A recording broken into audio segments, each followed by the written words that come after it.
안녕하세요. 크리스찬 독서실입니다. 오늘은 팀 켈러의 내가 만든 신이라는 책을 가지고 왔습니다. 프롤로그. 우상, 생각보다 훨씬 더 위험하다. 내가 만든 신은 반드시 나를 배신한다.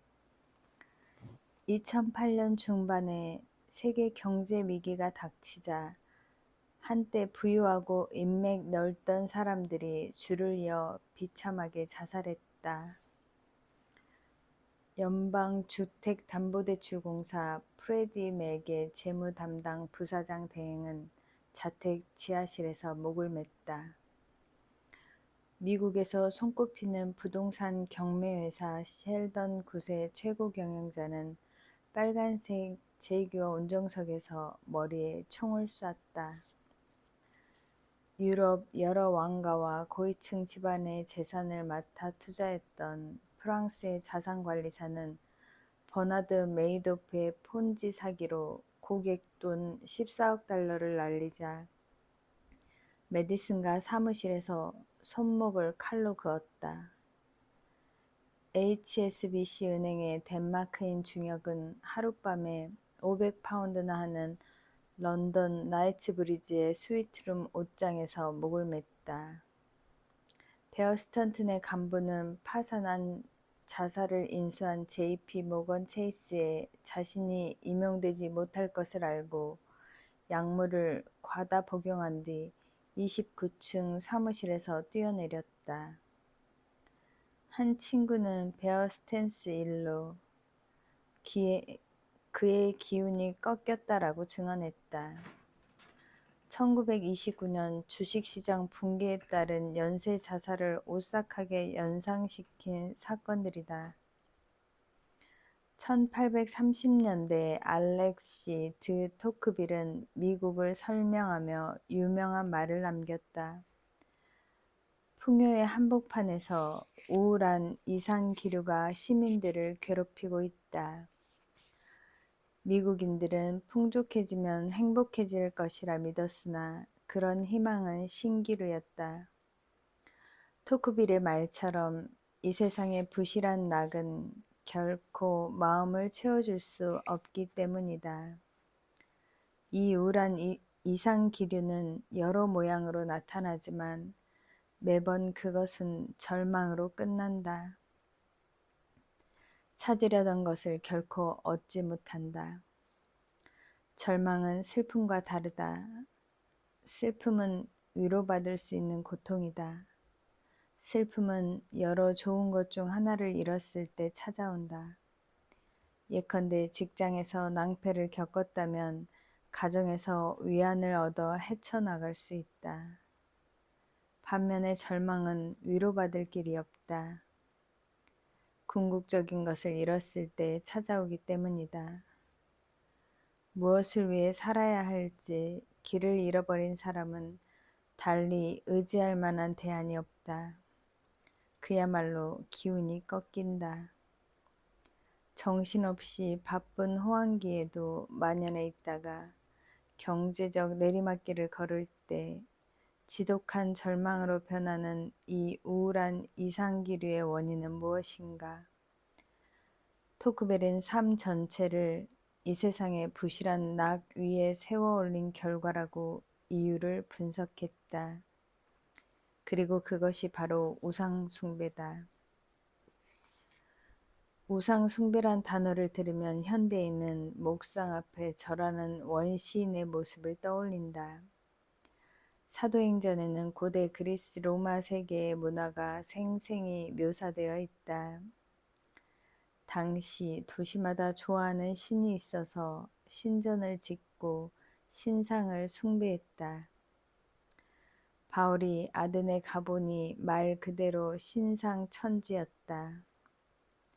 아테나 여신의 파르테논 신전이 전체를 압도했고 미의 여신 아프로디테, 전쟁의 신 아레스, 다산과 부의 여신 아르테미스, 대장장이 신 헤파이스토스 등 온갖 신이 광장마다 즐비했다. 우리 현대 사회도 고대 사회와 근본적으로 다르지 않다. 문화마다 그 문화를 지배하는 우상이 있다. 제사장과 토템과 의식도 있다. 사무실이나 헬스장이나 스튜디오나 경기장 같은 신전이 있어 행복한 삶이라는 복을 얻고 애곤을 물리치려면 거기서 제사를 드려야 한다. 미모와 권력과 돈과 성취의 신이란 바로 우리 개개인의 삶과 사회 전반에서 신적 위치를 점한 이것들이 아니고 무엇이겠는가. 우리가 아프로디테 동상 앞에 무릎 꿇지는 않을지 몰라도 오늘날 많은 젊은 여성이 외모와 몸매에 과도히 집착한 나머지 우울증과 각종 섭식장애에 시달린다. 실제로 아르테미스에게 향을 피우지 않아도 돈과 성공을 세상 최고의 가치로 떠받들면 우리도 자녀를 일종의 인신제물로 바치는 것이다. 직장에서 높은 자리로 올라가고 더 많은 재물과 위신을 얻고자 가정과 공동체마저 팽개친다. 뉴욕 주지사 엘리엇 스피처가 고급 매매춘 조직을 통해 불법 성매매를 한 사건으로 직위를 잃은 뒤 데이비드 브룩스는 우리 문화가 배출해온 한 인간군에 주목했다. 성취도는 높지만 수직과 수평의 균형을 잃은 부류다. 그들은 멘토나 상사와의 수직 관계에서는 처세술이 좋아 출세 가도를 달리지만 배우자나 친구, 가족과의 수평 관계에서는 진정한 결속을 이룰 줄 모른다.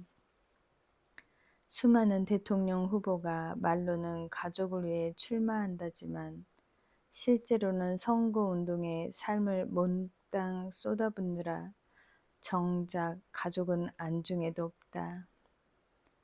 세월이 가면 권력의 무상함과 외로움을 뼈저리게 느끼지만 자녀 배우자와는 이미 멀어진 경우가 많다.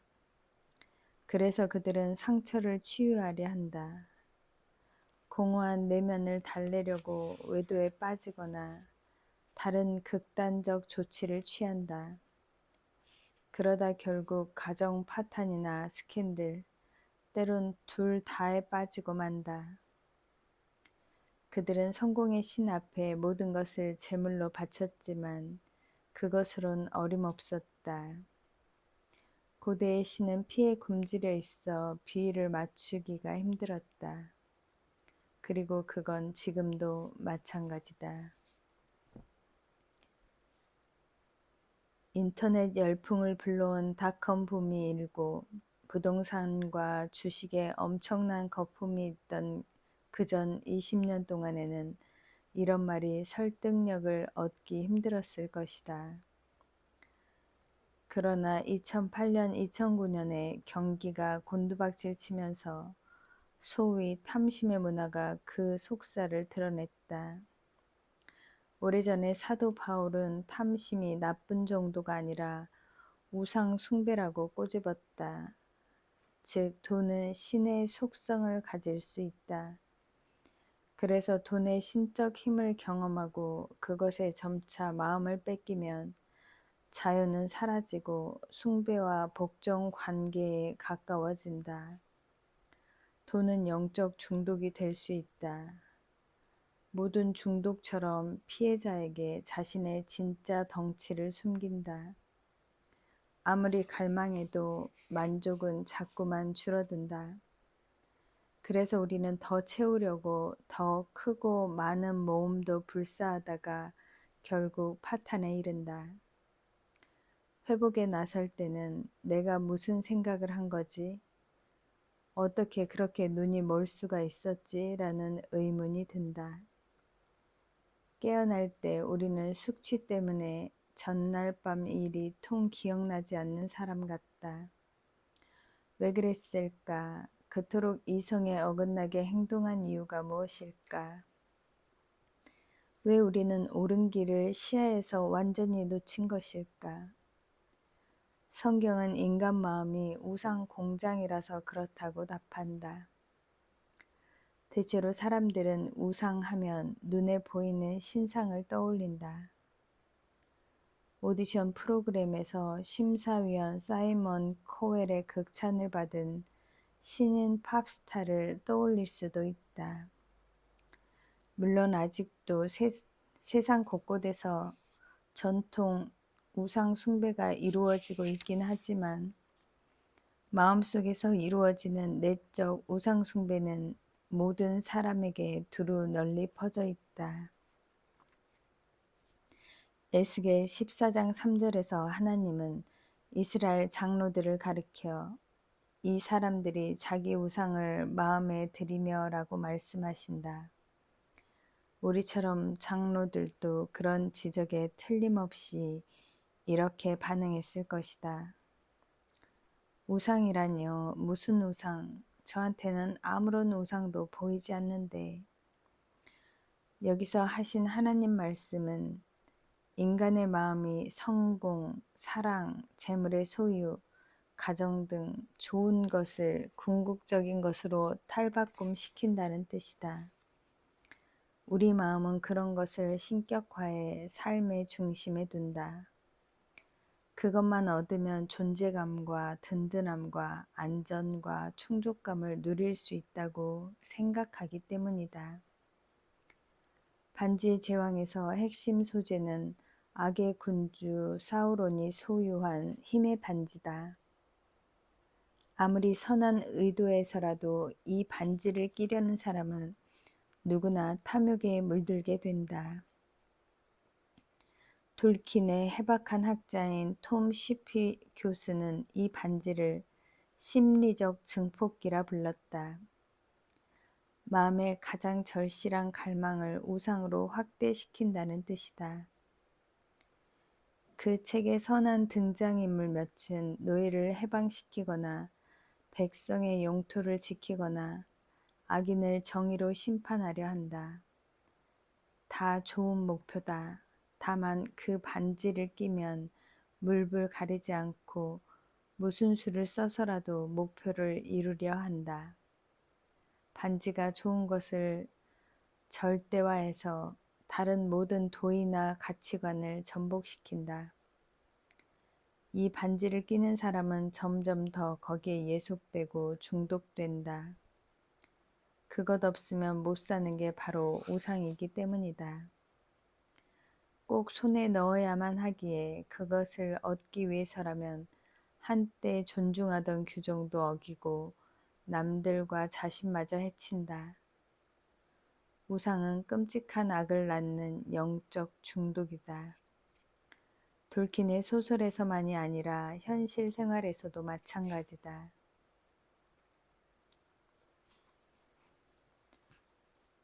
모든 문화적 순간에는 기회도 딸려온다. 지금 우리도 그런 순간을 만났다. 돈이 돈 그 이상이 될 수 있다는 성경의 경고를 이제 많은 이가 더 귀담아 듣는다. 돈은 삶을 바꾸어 놓고 문화를 만들어내는 강력한 신이 될 수 있다. 숭배자의 마음을 찢어놓는 우상이다.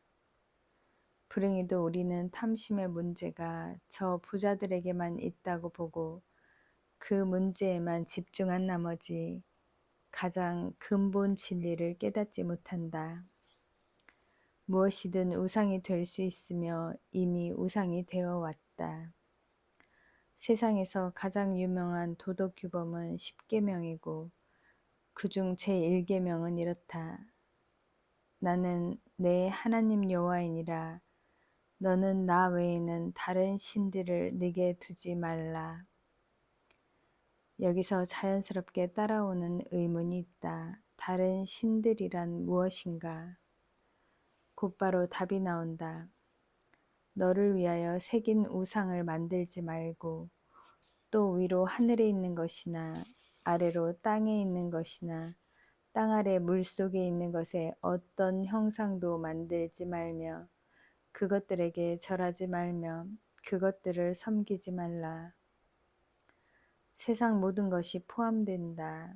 돈이나 섹스를 신으로 떠받들 수 있다는 건 누구나 안다. 하지만 삶이 무엇이든 우상 노릇을 할 수 있다. 모든 것이 하나님의 대용품, 즉 가짜 신이 될 수 있다. 최근에 나는 어느 야전군 장교 이야기를 들었다.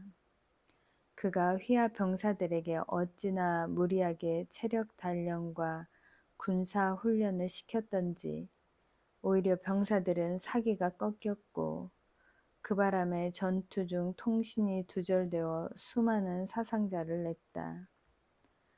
내가 아는 한 여성은 성장기에 가난했는데 성인이 되어 재정 안정에 집착한 나머지 좋은 사람을 여럿 놓치고 정작 사랑하지 않는 부유한 남자와 결혼했다.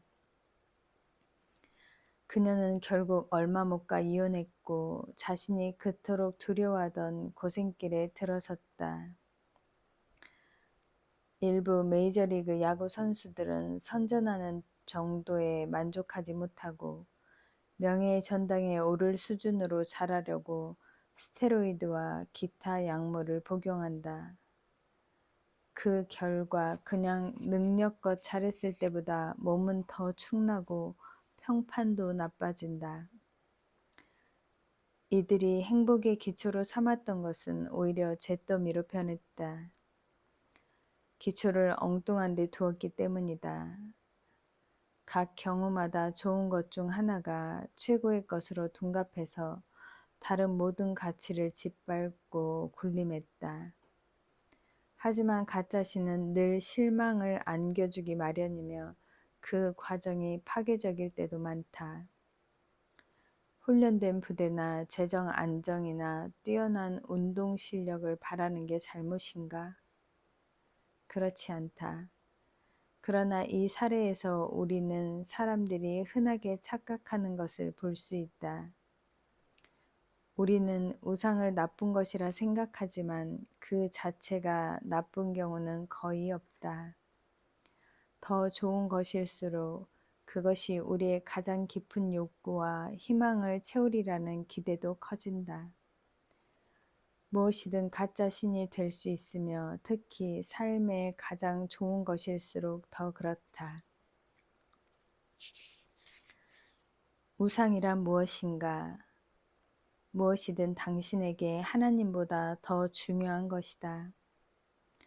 무엇이든 하나님보다 더 크게 당신 마음과 생각을 차지하는 것이다. 하나님만이 주실 수 있는 것을 다른 데서 얻으려 한다면 그게 바로 우상이다. 무엇이든 워낙 당신 삶의 중심이자 필수여서 그것 없이는 살아갈 가치를 별로 느끼지 못한다면 그게 바로 가짜 신이다. 우상은 마음을 지배하므로 당신은 더 생각할 것도 없이 열정과 에너지, 돈과 정서적 자원을 다분히 거기에 쏟을 수 있다. 가정과 자녀, 직업과 돈벌이, 성취와 평론가의 호평, 체면과 사회적 지위가 다 우상이 될 수 있다.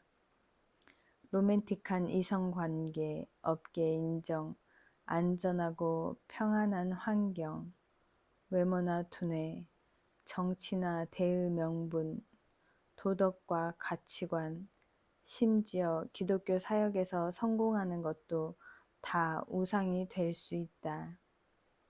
타인의 삶을 고치는데 인생의 의미를 거는 것을 흔히 상호 의존이라 부르지만 사실은 그것도 우상 숭배다. 무엇이든 당신이 그것을 보며 마음 깊은 곳에서 이렇게 말한다면 그게 곧 우상이다. 저것만 있으면 내 삶이 의미 있어질 거야. 나도 가치 있는 사람이 될 거야. 내가 중요해지고 안정감이 들 거야. 이런 관계를 여러 가지로 표현할 수 있지만 가장 적합한 말은 숭배일 것이다. 옛 이교도들이 사실상 모든 것을 신으로 본 게 지나친 상상력을 발휘한 것만은 아니었다. 그들에게는 섹스의 신, 일의 신, 전쟁의 신, 돈의 신, 국가의 신이 있었다.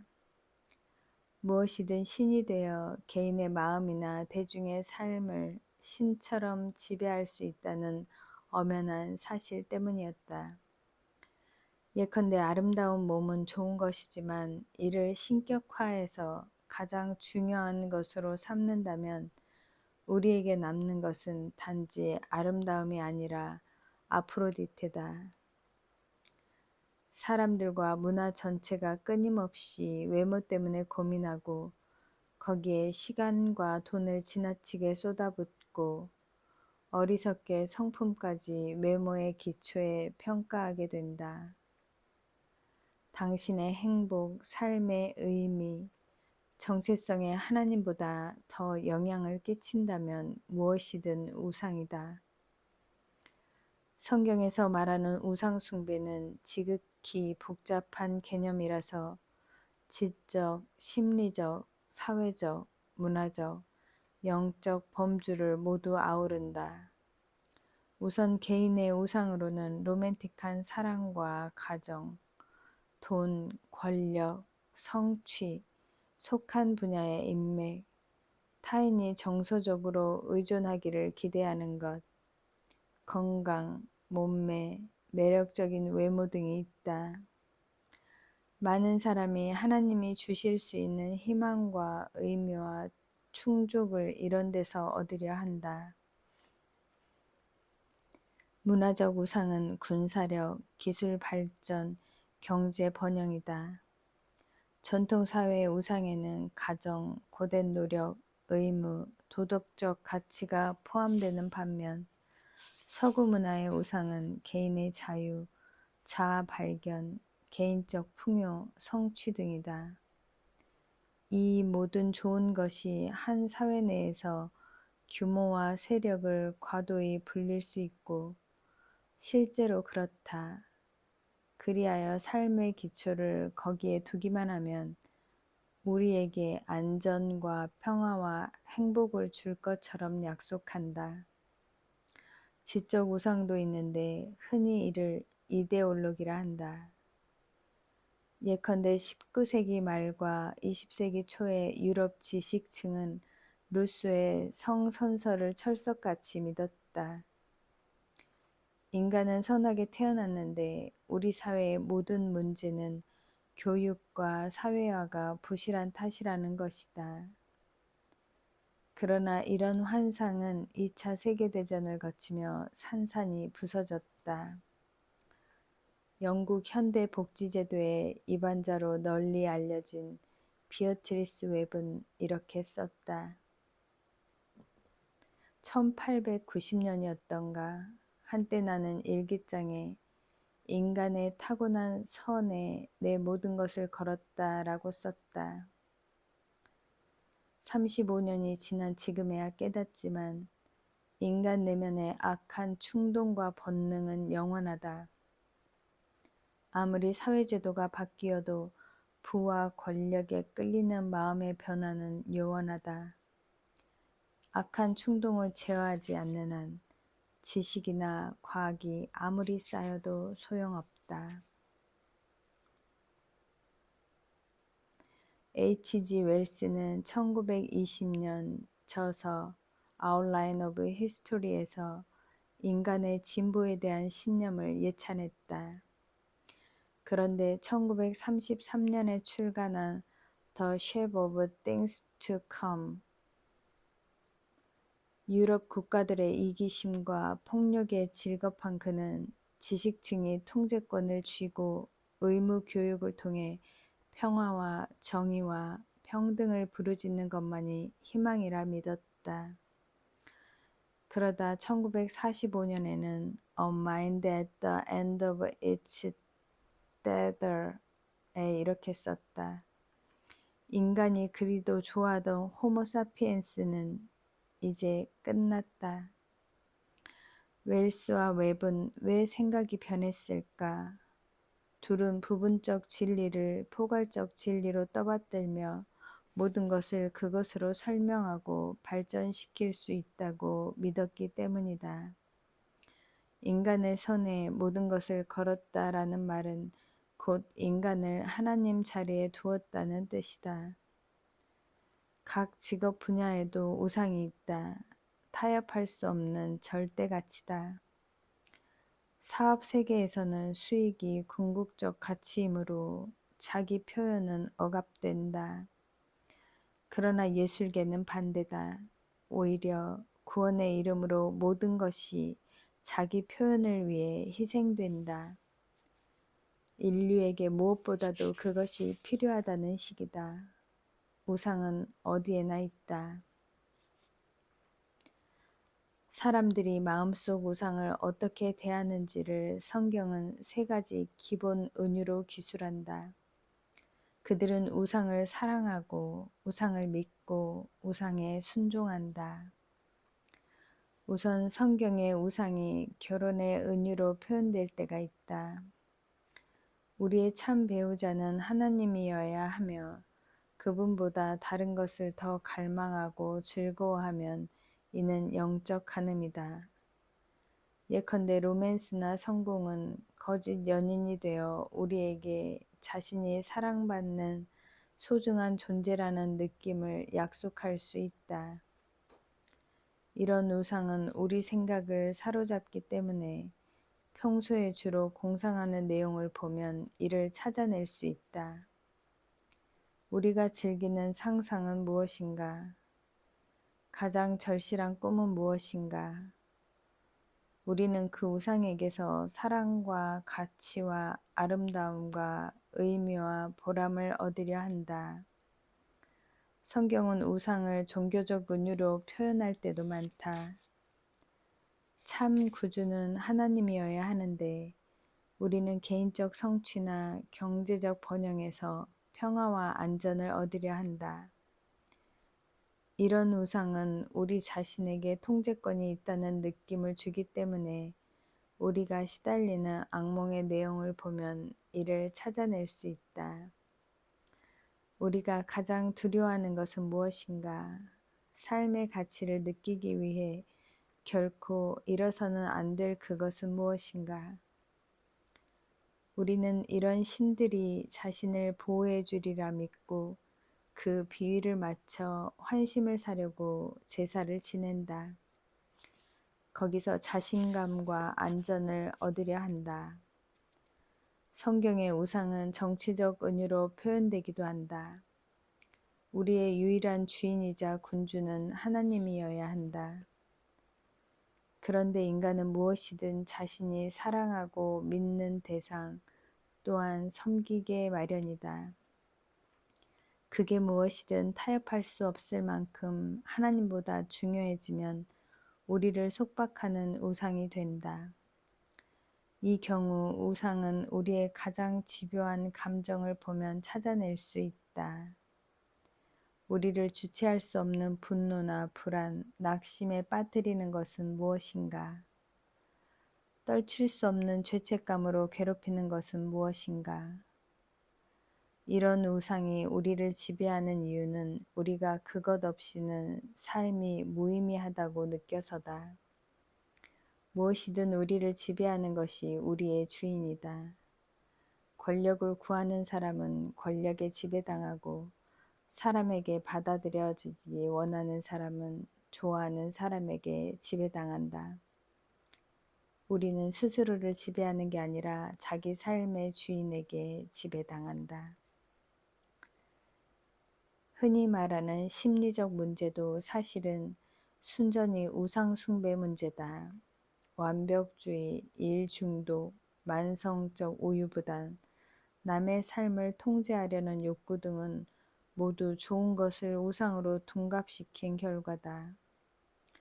그 비위를 맞추려고 하면 결국 지쳐 떨어질 수밖에 없다. 이처럼 우상은 우리 삶을 지배한다.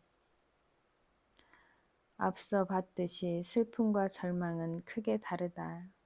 절망은 감당할 수 없는 슬픔이다.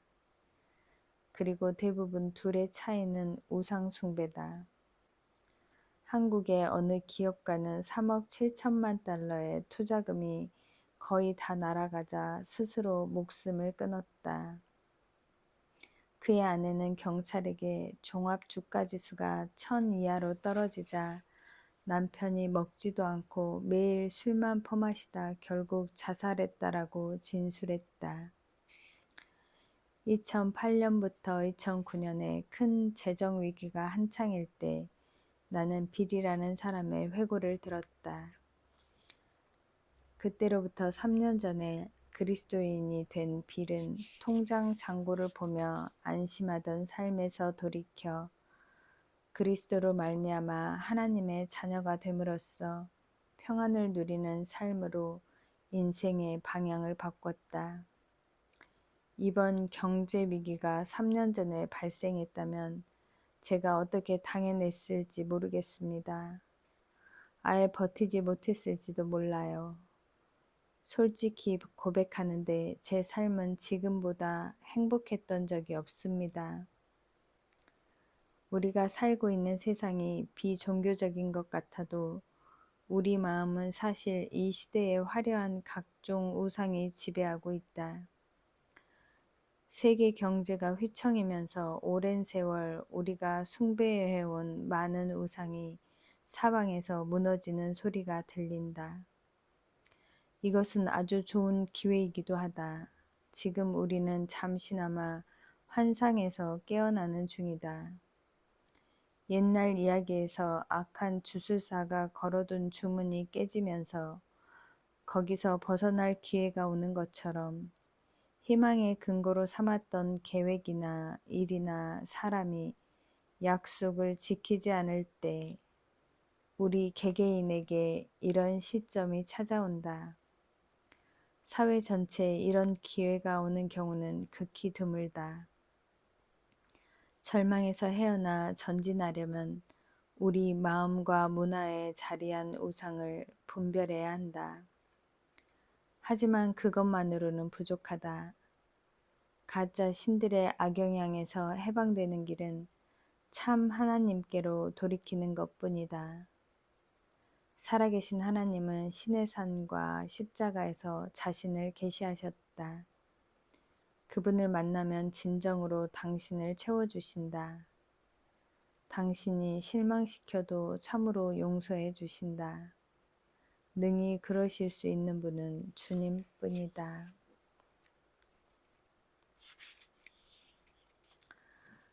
본문을 읽겠습니다. 내가 만든 신 평생 소원. 오래 간절히 바랄수록 우상이 되기 쉽다. 대부분의 사람은 평생을 바쳐 마음의 가장 절실한 꿈을 이루려 한다. 이런 행복 추구가 곧 우리네 인생이 아니던가. 우리는 갈망하는 바를 얻을 길을 끝없이 찾는다. 이를 얻기 위해서라면 웬만한 것은 희생할 각오가 되어 있다. 마음의 가장 깊은 소원을 이루는 것이 곧 자신에게 벌어질 수 있는 최악의 일일 수도 있음은 생각지도 못한다. 우리 부부가 전부터 알고 지내던 독신 여성 애나는 자녀를 간절히 바랐다. 결국 애나는 늦은 나이에 결혼해 의료진의 예상을 뒤엎고 건강한 두 아이를 낳았다. 하지만 꿈을 이루지는 못했다. 자녀에게 완벽한 삶을 주려는 의욕이 지나쳐 그녀는 행복을 제대로 누릴 수 없었다. 두려움과 불안에서 나온 과보와 자녀의 삶을 시시콜콜 다 통제하려는 욕구가 그녀의 가정을 불행으로 몰아넣었다. 애나의 큰아이는 학교 생활에 적응하지 못하며 심각한 정서 문제를 보였고 둘째 아이는 분노로 들끓었다.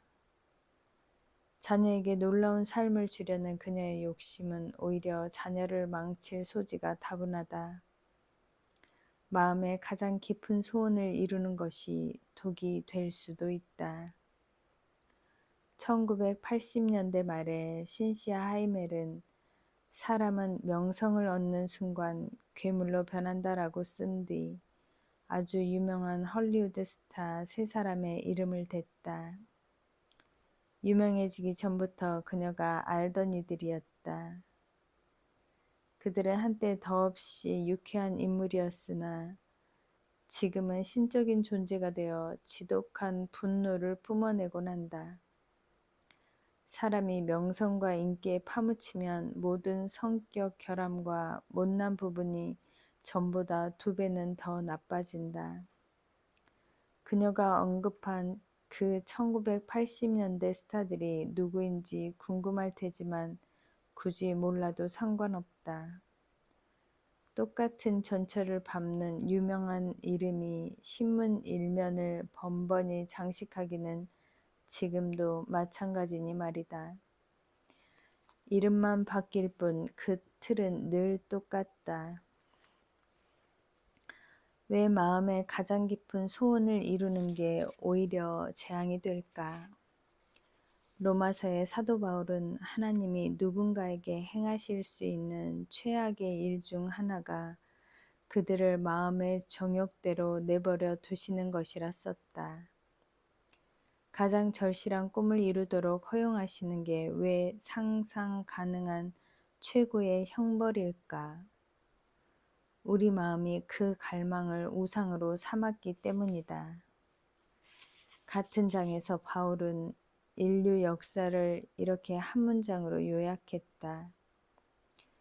그들이 피조물을 조물주보다 더 경배하고 섬김이라. 모든 인간은 무엇인가를 위해 살아야 한다.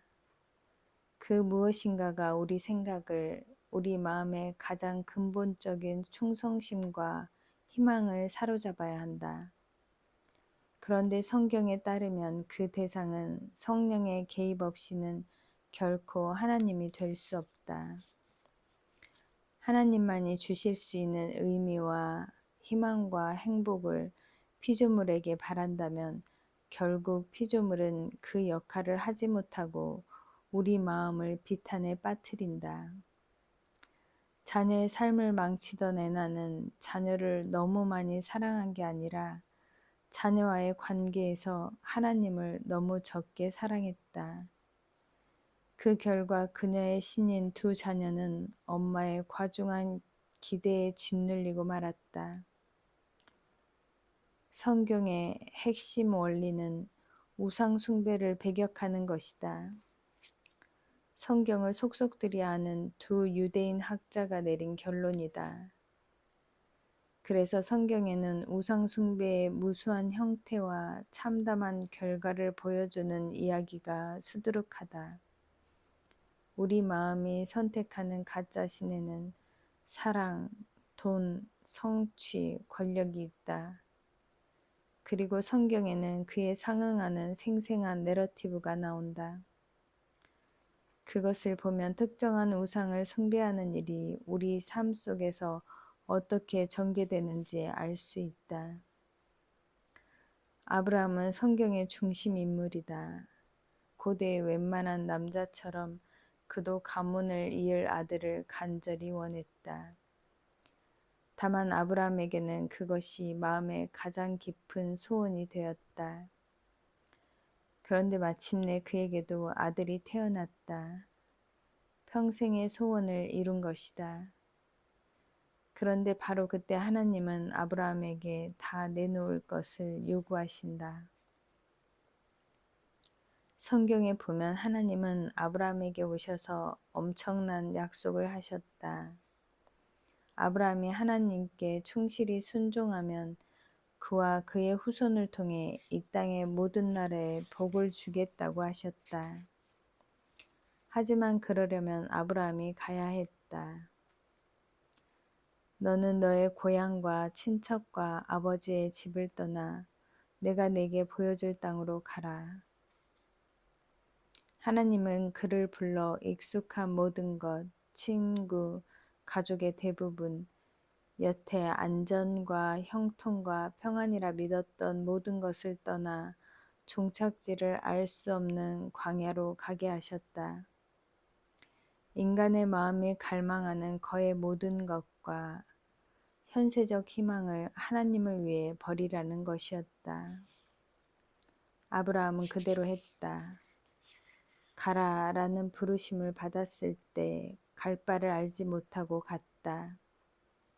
하지만 하나님의 부르심은 그에게 다른 희망을 다 버릴 것을 요구하면서 새로운 희망도 주었다. 지상 모든 나라가 그의 집안 곧 내 자손을 통해 복을 받으리라는 예언이었다. 그러려면 우선 자녀가 있어야 하는데 아브라함의 아내 사라는 임신하지 못했다. 생물학적으로는 출산이 불가능했다. 그런데 하나님은 아브라함에게 아들을 약속하셨다. 그러나 수십 년이 지나면서 하나님의 약속을 믿기가 점점 더 어려워졌다. 결국 아브라함이 100세가 넘어서야 사라는 90이 넘은 아이로 아들 이삭을 낳았다. 하나님이 명백하게 개입하신 것이었다. 그래서 이삭의 이름 뜻은 웃음이다. 부모의 기쁨을 가리키는 말이자 약속을 이루실 하나님을 그들이 잘 믿지 못했던 일을 떠올리게도 한다. 불임으로 고생하는 부부라면 누구나 공감하겠지만 괴로운 기다림의 세월에는 큰 대가가 따랐다. 물론 계속 기다린 덕분에 아브라함의 믿음이 연단되었다. 이는 굉장히 중요한 부분이다. 하지만 불임의 세월에는 다른 파장도 있었다. 아브라함보다 더 아들을 고대한 사람은 일찍이 없었다. 아브라함은 모든 것을 버리고 아들만 기다렸고 아들만 태어나면 주변 모두가 결국 알아주리라 생각했다. 하나님 말씀을 믿고 모든 것을 버린 자신이 바보가 아니었음을 말이다. 드디어 그에게도 자신을 닮은 아들 상속자가 생길 텐데 이는 고대 중동의 가부장이라면 누구나 원하던 바였다. 그래서 아브라함은 희생하며 기다렸고 마침내 아내는 아기를 낳았으며 아들이었다. 이제 문제는 이것이었다. 그의 희생과 기다림은 하나님을 위한 것인가? 아니면 아들을 바라서인가? 하나님은 목적을 이루는 수단에 불과했는데 아브라함이 궁극적으로 마음을 바친 대상은 누구인가?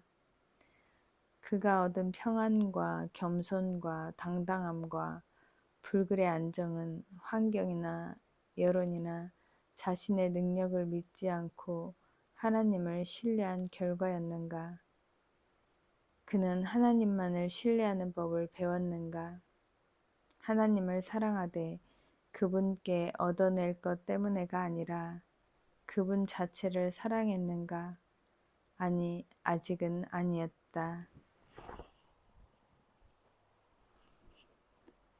자녀를 간절히 바라던 우리 친구 애나는 마침내 임신하자 자신이 평생 행복하게 살 줄로 알았다. 그러나 안타깝게도 그러지 못했다. 그런 경우는 드물다. 자녀를 바라는 많은 부부는 자식만 낳으면 모든 문제가 해결될 거라고 믿지만 결코 그렇지 않다.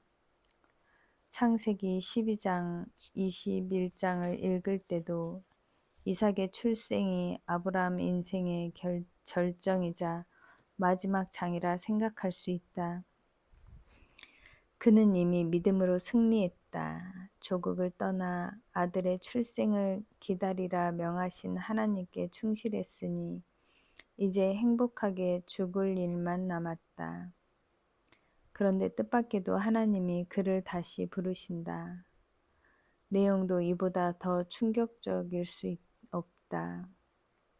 내 아들, 내 사랑하는 독자 이삭을 데리고 모리아 땅으로 가서 내가 내게 일러준 한 산, 거기서 그를 번제로 드리라.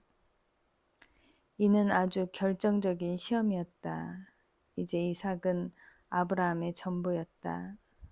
하나님도 그 점을 분명히 하셨다. 하나님은 그 아들을 그냥 이삭이 아니라 내 아들, 내 사랑하는 독자라 부르셨다. 아브라함의 애정은 숭배로 변했다. 그전까지는 삶의 의미가 하나님 말씀에 달려 있었지만 이제 이삭을 사랑하고 이삭을 잘되게 하는 쪽으로 방향을 틀었다.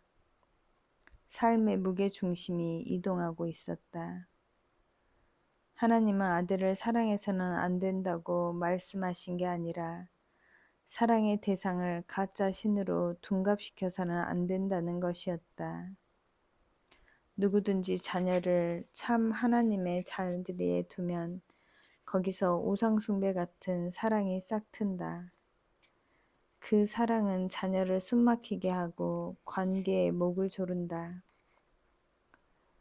옛날이나 지금이나 많은 독자가 당연히 이 이야기에 반감을 느꼈다. 그들은 이 이야기의 교훈을 하나님 뜻이라는 믿음만 있으면 잔인하고 난폭한 행위도 괜찮다는 뜻으로 해석했다. 이것을 누구보다도 생생하게 말한 사람은 쇠렌 키르케고르였다. 아브라함과 이삭의 이야기에 기초한 저서 공포와 전율에 그는 신앙이란 비합리적이고 부조리한 것이라 결론지었다.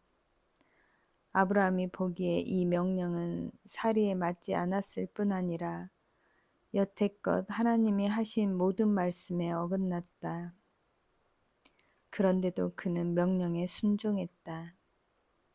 이 명령이 과연 아브라함에게 전적으로 비합리적이었을까?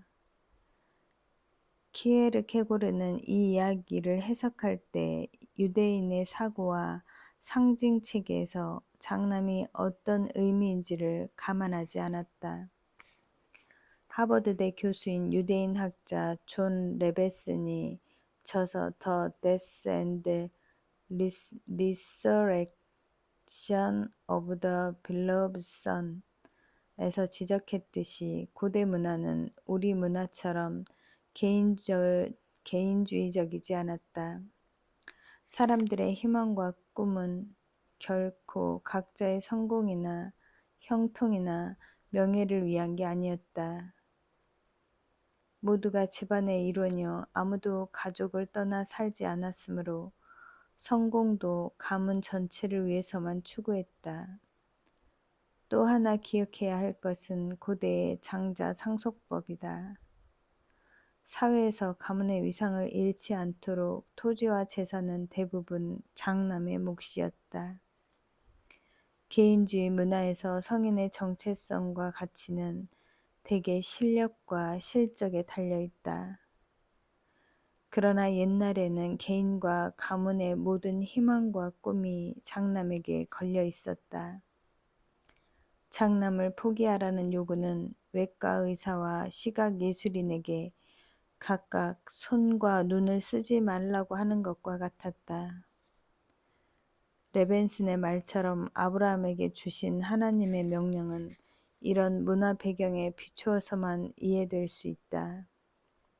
성경에 거듭 나와 있듯이 이스라엘의 죄성 때문에 백성은 장자를 하나님께 바쳐야 했다.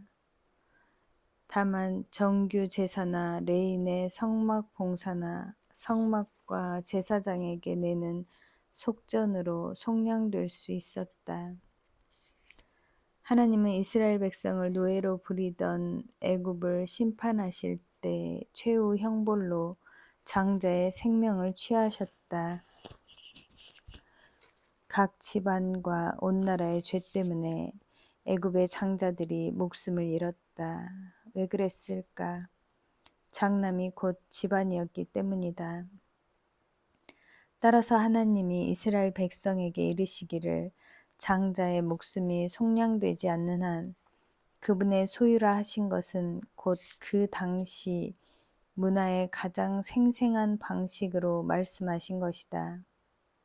이 땅의 모든 집안은 영원한 정의를 빚지고 있었다. 바로 죄의 빚.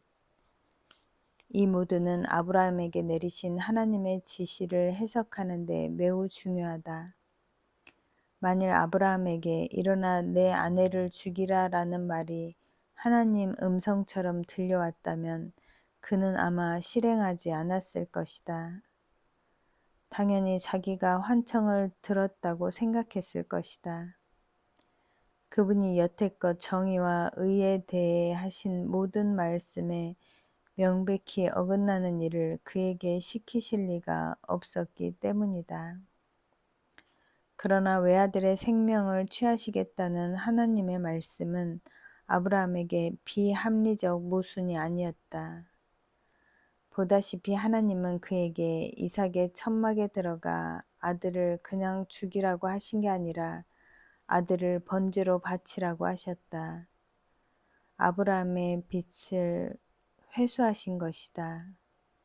집안의 죄 때문에 아들이 죽어야 했다.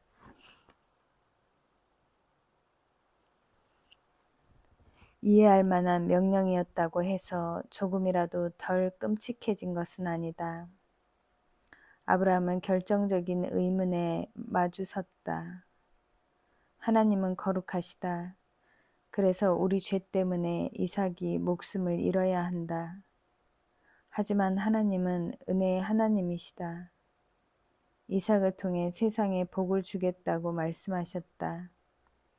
거룩하고 의로우신 하나님이 어떻게 동시에 구원의 약속을 은혜로 이루실 수 있을까? 아브라함은 답을 몰랐다. 하지만 그래도 갔다. 그의 행동은 구약의 다른 인물인 욥과 맥을 같이 한다. 욥은 영문도 모른 채 무수한 고난을 당했지만 이렇게 고백했다. 내가 가는 길을 그가 아시나니 그가 나를 단련하신 후에는 내가 순금같이 되어 나오리라. 아브라함은 대체 어떻게 하나님의 부르심에 순종해서 산으로 걸음을 옮겼을까? 이 명작 히브리 내러티브에 희미한 암시가 나와 있다. 아브라함은 종들에게 우리가 너희에게로 돌아오리라고 말했다. 하나님이 어떻게 하실지 그가 구체적으로 알았을 것 같지는 않다. 하지만 산에 올라갈 때 아브라함은 의지력과 자기 암시에 충만해서 내가 할 수 있다라고 말하지 않았다. 그는 하나님이 하실 것이다. 그 방법을 내가 모를 뿐이다 라고 말하며 올라갔다. 그분이 무엇을 하신단 말인가? 하나님은 장자에게 전가된 빛을 어떻게든 제하시고 은혜의 약속을 지키실 것이었다. 아브라함은 그저 맹신한 게 아니다. 이건 미친 짓이고 살인이지만 그래도 나는 하겠다라고 말한 게 아니다. 대신 나는 하나님이 거룩하시고 은혜로우신 분임을 안다. 어떻게 하실지는 모르지만 분명히 이번에도 하나님이 그런 분임을 보이실 것이다 라고 말했다.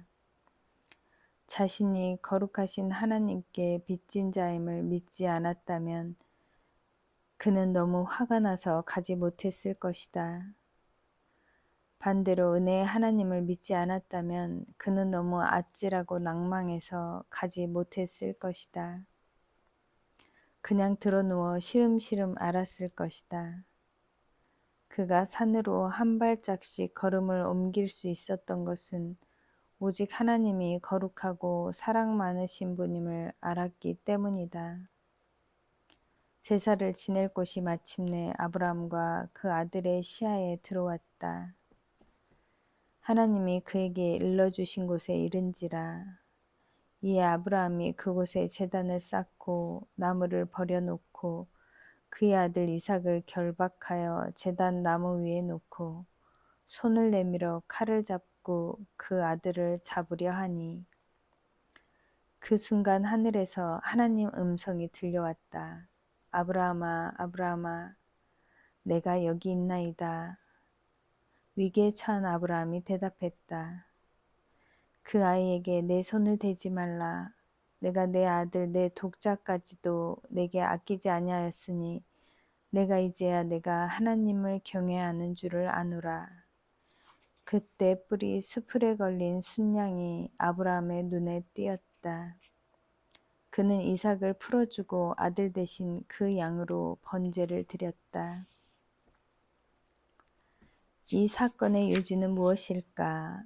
두 가지다.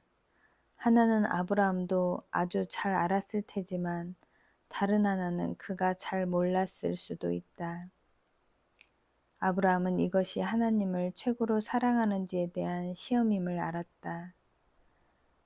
마지막에 주님은 그에게 내가 이제야 네가 하나님을 경외하는 줄을 아노라 라고 말씀하셨다. 성경에서 경외란 하나님을 무서워한다라는 뜻이라기보다 그분께 전심으로 헌신한다는 뜻이다. 시편 130편 4절에 보면 하나님의 은혜와 용서를 경험할수록 우리는 더 주를 경외하게 된다. 위대하신 하나님 앞에 사랑과 기쁨으로 외경과 경의에 젖는다는 뜻이다. 주님은 내가 이제야 내가 세상 무엇보다도 나를 더 사랑하는 줄을 아노라 라고 말씀하신다. 그것이 하나님을 경외한다는 뜻이다. 아브라함이 하나님을 사랑하는지 그분이 알아보려 하셨다는 뜻은 아니다. 전지하신 하나님은 모든 사람의 마음 상태를 이미 아신다. 전보다 하나님은 그를 용광로에 넣으셨다. 하나님을 향한 아브라함의 사랑이 결국 순금같이 되어 나오게 하기 위해서였다. 그분이 왜 이삭을 수단으로 삼으셨는지는 어렵지 않게 알 수 있다.